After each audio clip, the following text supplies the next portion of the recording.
ہم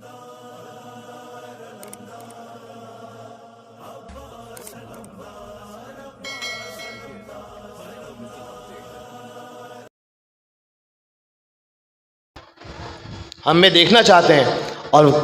رسول اللہ کیا فرما رہے ہیں، رسول خدا فرما رہے ہیں، کوئی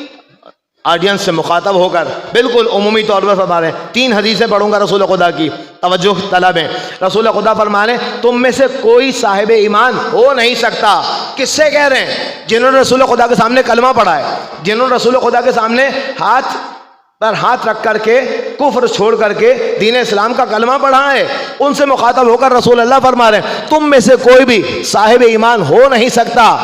مگر یہ کہ وہ اپنے مال، اپنی جان، اپنی اولاد اور اپنے والدین سے زیادہ مجھ محمد سے محبت کرتا ہو۔ اگر کوئی مجھ محمد سے زیادہ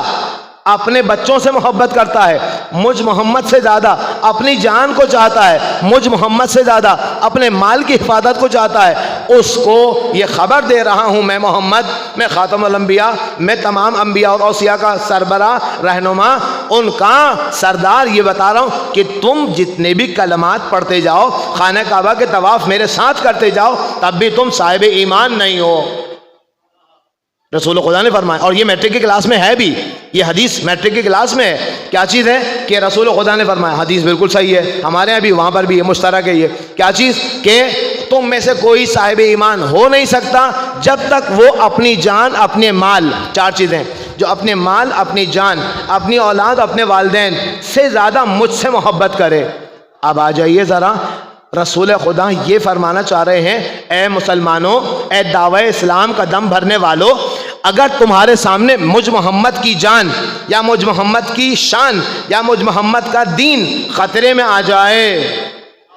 اور تم سے تمہاری جان طلب کی جائے کہ جہاد کرو، اور تم جہاد کرنے سے گھر میں بھاگ جاؤ اور کہو کہ نہیں مجھے تو اپنی جان بچانی ہے، جان لینا کہ مجھے چھوڑ کر اپنے گھر میں گھسنے کا مطلب یہ ہے کہ تم صاحب ایمان نہیں ہو۔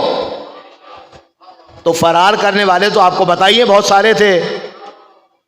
فرار کرنے والے تو بہت سارے تھے نا، مختلف میدانوں سے فرار کیا، مختلف، تو ان کی طرف رسول خدا نے یہ اشارہ کر دیا، اور پھر فرمایا بعض شاید ایسے کھڑے ہو جائیں، ابھی موقع تو نہیں آیا نا امتحان کا، ابھی موقع نہیں آیا جہاد کا، ابھی موقع نہیں آیا مال تقسیم کر، مال کو خدا کے راہ میں قربان کرنے کا، جب موقع نہیں پڑا ہے تو پھر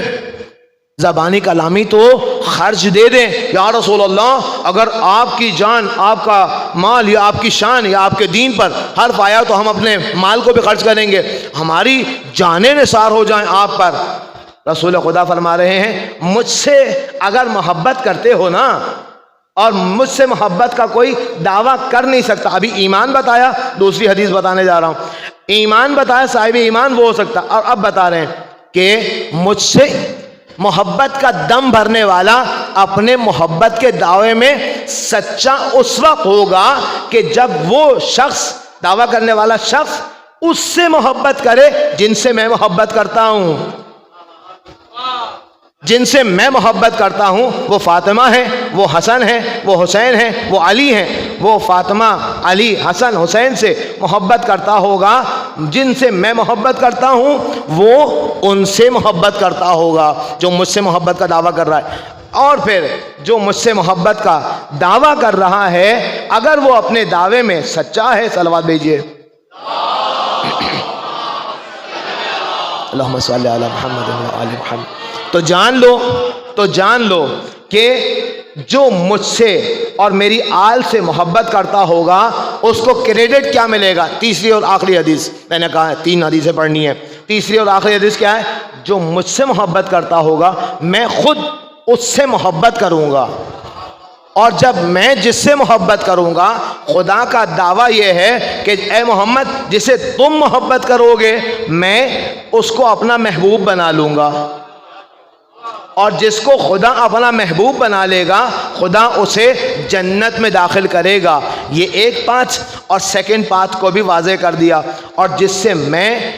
نفرت کروں گا، جو میری آل سے نفرت کرے گا میں اس سے نفرت کروں گا،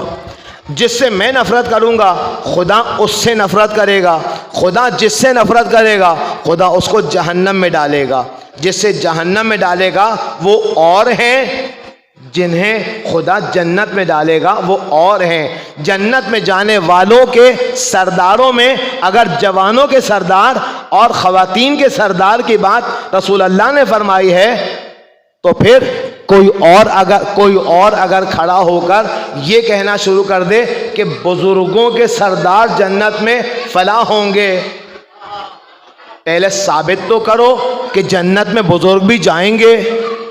اللہ نے تو فرمایا ہے، رسول اللہ کی زبان سے ہمیں پہنچوایا ہے کہ جتنے بھی بوڑھے، چاہے وہ 950 سال گزار کے گئے ہوں، 2000 سال 2500 سال گزار کے گئے ہوں، 3500-4000 سال گزار کر گئے ہوں، اس دنیا میں جتنے بھی بوڑھے ہو کر گئے ہوں، جب وہ اس دنیا سے اٹھیں گے اور جنت میں جانے کے لائق ہوں گے تو ہم انہیں جوان کر دیں گے۔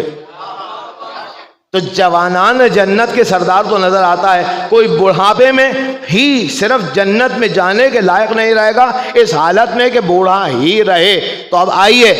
جب جوانوں کے سردار کو رسول اللہ اپنے زانوؤں پر بٹھا کر دکھا رہے ہیں، دیکھنے والوں نے پہچان بھی لیا، دیکھنے والوں نے جان بھی لیا، دیکھنے والوں نے رسول خدا کے سامنے ان کا احترام بھی کر لیا، لیکن اس احترام کے اندر